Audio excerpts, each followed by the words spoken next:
and welcome to the latest installment in Applied Marketing Science's 2015 Insight and Innovation Coffee Break webinar series. Today's presentation is entitled Mythbusters, Dispelling 5 Common Innovation Myths. My name is John Burns. I'm a principal at the company and the host of our series. Our presenter today is my colleague, Kristen Corrigan. Kristen is also a principal at the company and a frequent presenter to our series. She has 10 years experience helping companies use voice of the customer and other techniques to become more successful at innovation in products, services, and processes. And she's seen and heard a lot of myths about innovation, which she'll share with you today to set the record straight. Welcome, Kristen. Thanks, John. We're joined today, as always, by our colleague, Patty Ains, a manager at the company. Patty will assist to make sure everything goes smoothly, and she'll assist with questions at the end. Welcome, Patty. Thanks, John. The purpose of each of our webinars is to provide a short presentation highlighting a key topic related to innovation and insights. These presentations are not comprehensive, but instead touch upon key points we believe are important to successful innovation. All microphones are on mute to minimize noise so everyone can hear, but we will take questions at the end, and I'd encourage you to submit those questions by typing them in the chat window on the right side of your screen. We're recording the session as well. With that, I will turn it over to Kristen.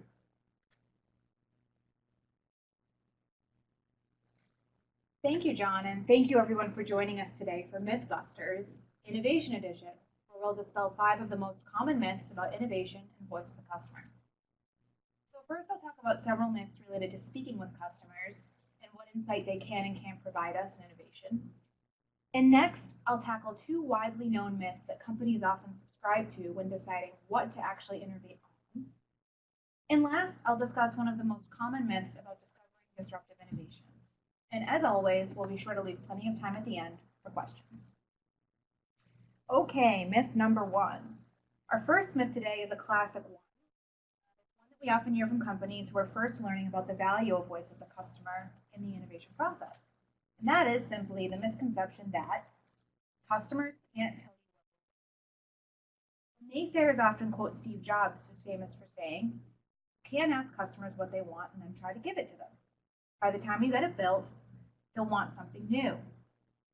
And similarly, Henry Ford said, "If I'd asked customers what they wanted, they'd have said a faster horse."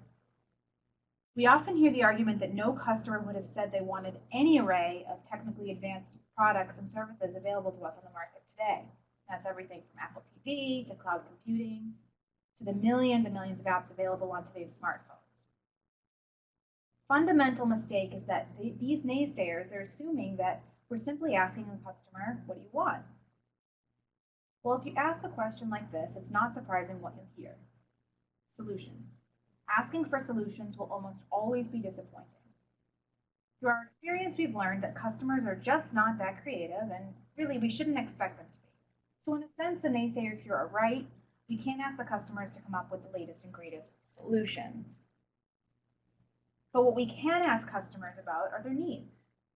In their famous Voice of the Customer paper, which actually coined the term voice of the customer and created the field, Griffin and Hauser define a need as a description in the customer's own words of the benefit to be fulfilled by the product or service. A need is a benefit sought by a customer. And needs arise when customers use your product or service in various situations and occasions. And all of our customers are different, so inevitably not everyone feels or experiences needs in the same way. And companies that can satisfy these key customer needs will ultimately be the ones who enjoy the most commercial success. So let's carry the Henry Ford example a bit. If Henry had conducted voice of the customer research in the way we at Applied Marketing Science define the term, that is focusing on uncovering important unmet customer needs, I'm sure that he would have heard stories from people talking about a number of needs related to travel at the time. So things like the need for quick and easy travel to friends and family in remote locations, or the need to move products or supplies quickly from one place to another. So it's clear from this example here that the customer needs are centered around getting from point A to point B faster.